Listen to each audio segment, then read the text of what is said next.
The official boss of Leatherhead FC. What does that feel like today? It's very exciting. It's obviously been an absolute whirlwind the last 48 hours. But yeah, it's absolutely amazing. I've been made to feel really welcome here. I've been shown round. I've started to speak to people around the club, spoken to a couple of the players. Just trying to bed in now and can't wait to get started properly. Fantastic. Mick, you got your man in the end. Yeah, we got our man in the end, and worthy candidate, worthy winner to lead Leatherhead Football Club for the next couple of years, hopefully, and more. But yeah, we're well happy, and there's a load of workload now comes off my shoulders, and I'll do it. So there you go. Which I'm sure you're pleased about. Yes. So I'll be giving him plenty to do. Don't you worry about that. Fantastic. So I think there's we put a little bit out on the social networking sites last night about you and your background. But so just really from a footballing perspective, just give the fans and the listeners to the to this video an idea where you've been, what you've done. Okay, so I guess my first properly involved job, I guess, was I was the first team head coach at Hartley Whitney. And I was a part of what is probably a very, very successful side. I was a cog in the machine. It was very much group orientated, led by Millers, who's a superb manager and has done a fantastic job there. But together we won step 5 twice in a row. We couldn't go up the first year because of the ground. We all stayed together and we won it again the second year. We went into step 4, and obviously the aim when you get promoted to step 4 is to stay up. And to everyone's surprise, including our own, we won the playoffs in our first year and ended up in step 3. And wow. I think the chairman nearly fainted actually. God bless him. But yeah, so we ended up in step 3. And then my year there, again with one of the smallest budgets in the league, we finished on the edge of the playoffs, which was unreal achievement. Perfect storm, to be fair, of a strong management team, a really strong player group, and again a fantastic football club that we wanted for nothing, and a great support base. And it was that coming together that created that perfect storm, which got us our back-to-back promotions. From there, I wanted to go it alone and become a number 1 in my own right.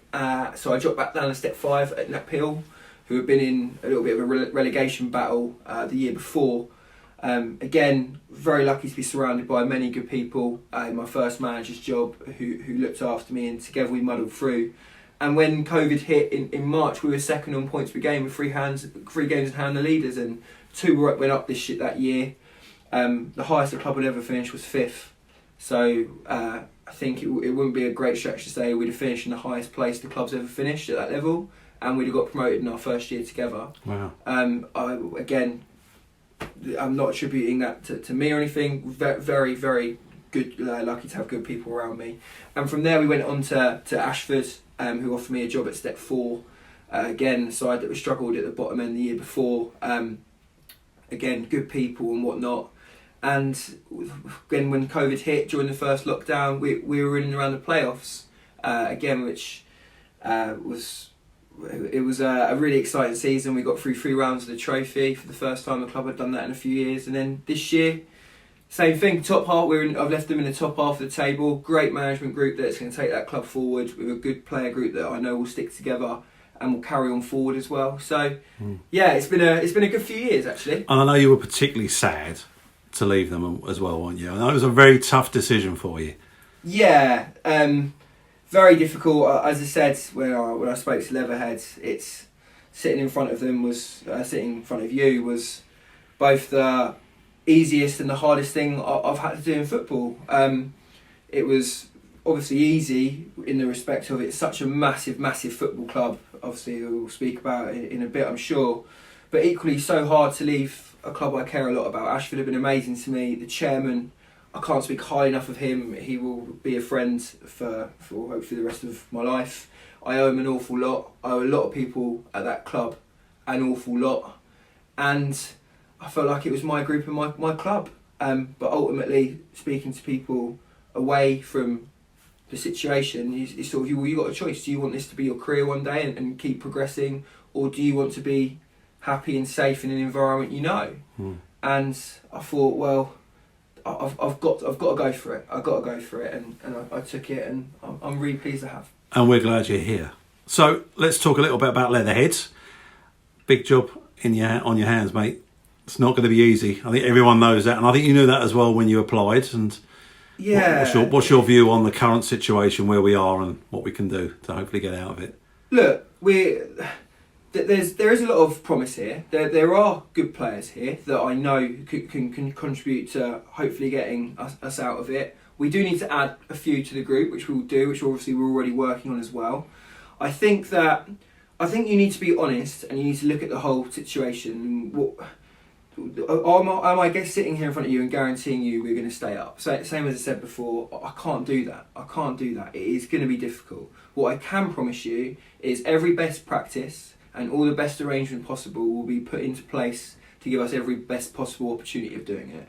And going forwards, it's whether it's the right thing to say and what people want to hear or not, there is a chance that we won't make it. We do have to be aware of that. But what we need to do is we need to plan A for a what if we stay up and a what if we don't.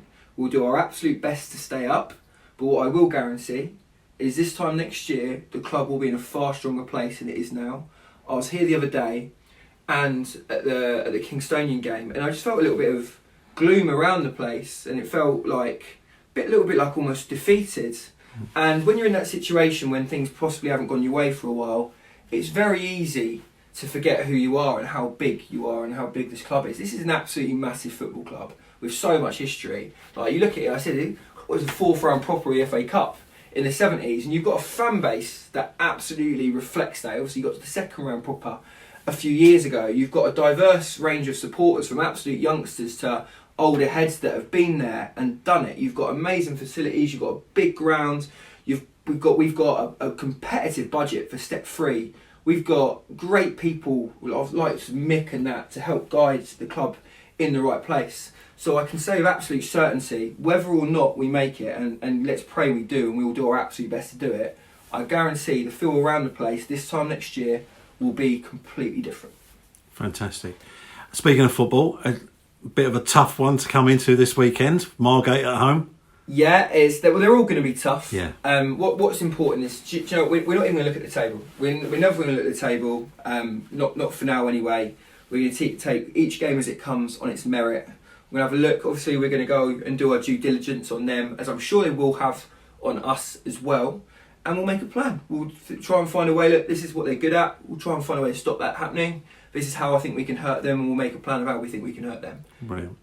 And just lastly, sort of your plans really for the rest of this week in preparation for the game at the weekends? What have you got planned? Of course. So, most importantly is speak to the current player group, the ones that haven't already. That might even be at training on Thursday.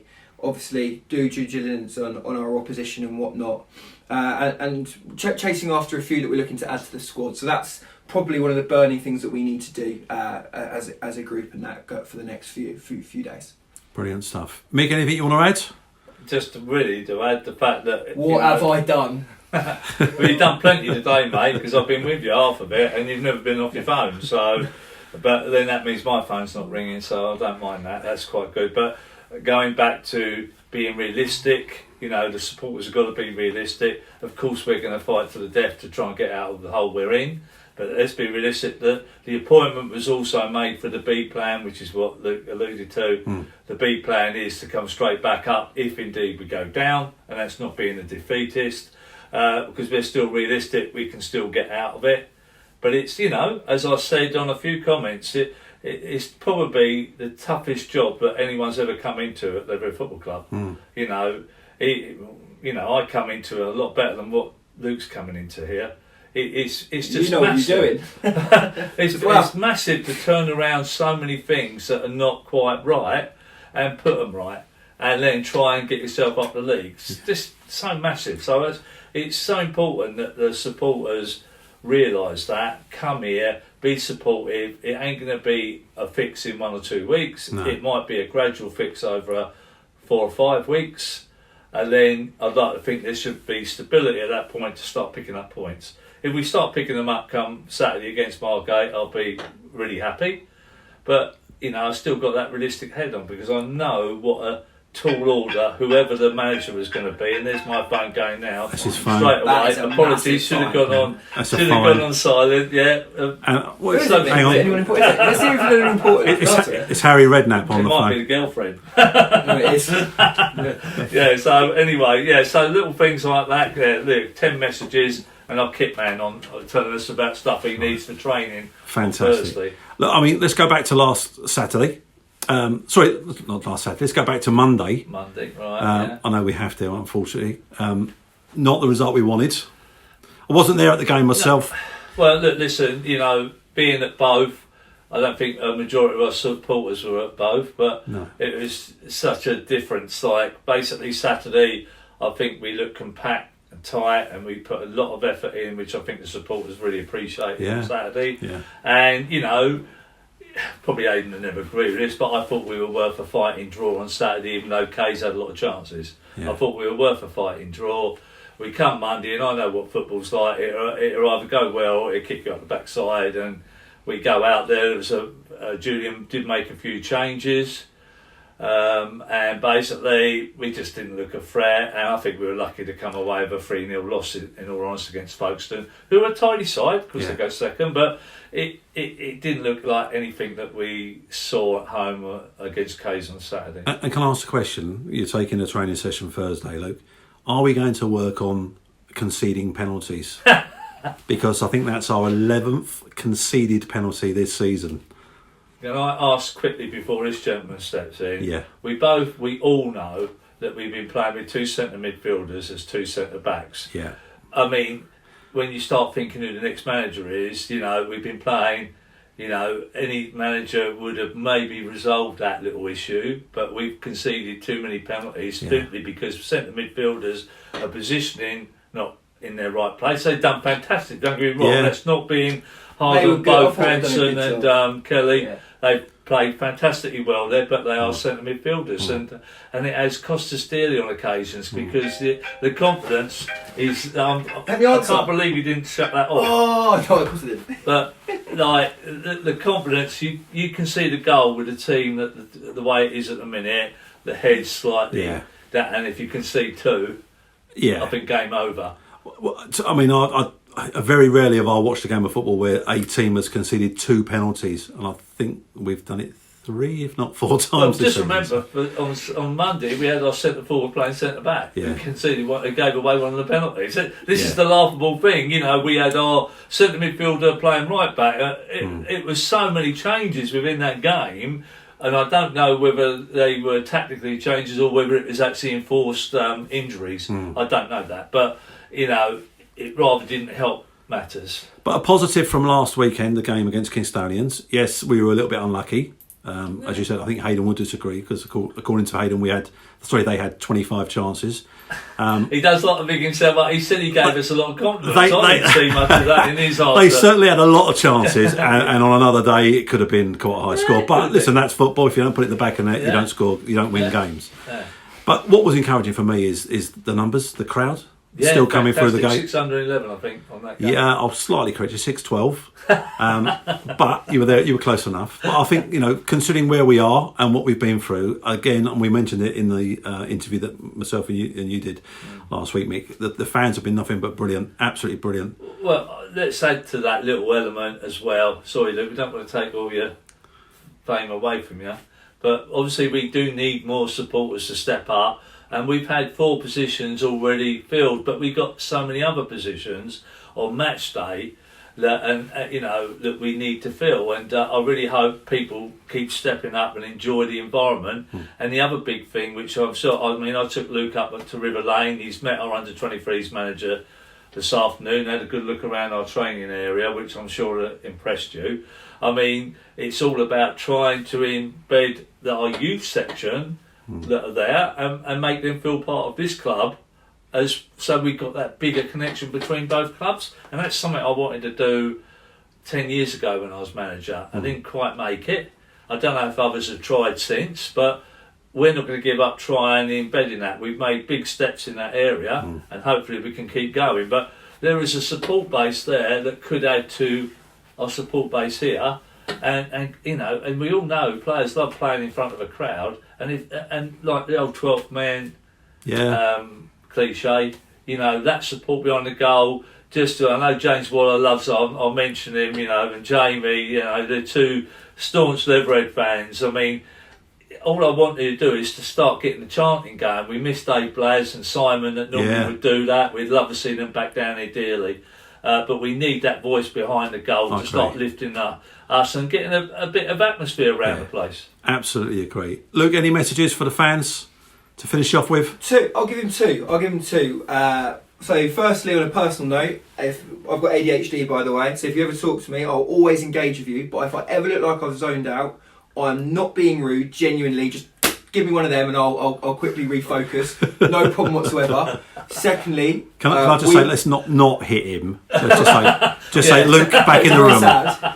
And secondly, we will do there's a lot of really good people here, and working together, we will absolutely do our best to turn this around, and I know we will. Well, that's all we can ask. And I'm going to add to that, he's mental, by the way. He's lovable and mental at the same time. And basically, I know you as fans will love this. This guy, you ask him a question, he'll answer it. He'll be in that bar afterwards every single game, and the players will be in that bar every single game from this point onwards. So we get a community base back to our club, and just hope that some of the old supporters that maybe have waved over the years, we're bringing the community side back to this club, the locality side back to the club, and this is the man to do it. Brilliant. And on that note, gentlemen, thank you. Luke, welcome once again, and wish you all the best of luck in your new position. Thank you very much, my friend. And I can go. And you can. And I can enjoy doing. You can start watching the game now. Watch him be stressed out for a few weeks. No worries, gentlemen. Thank you very much.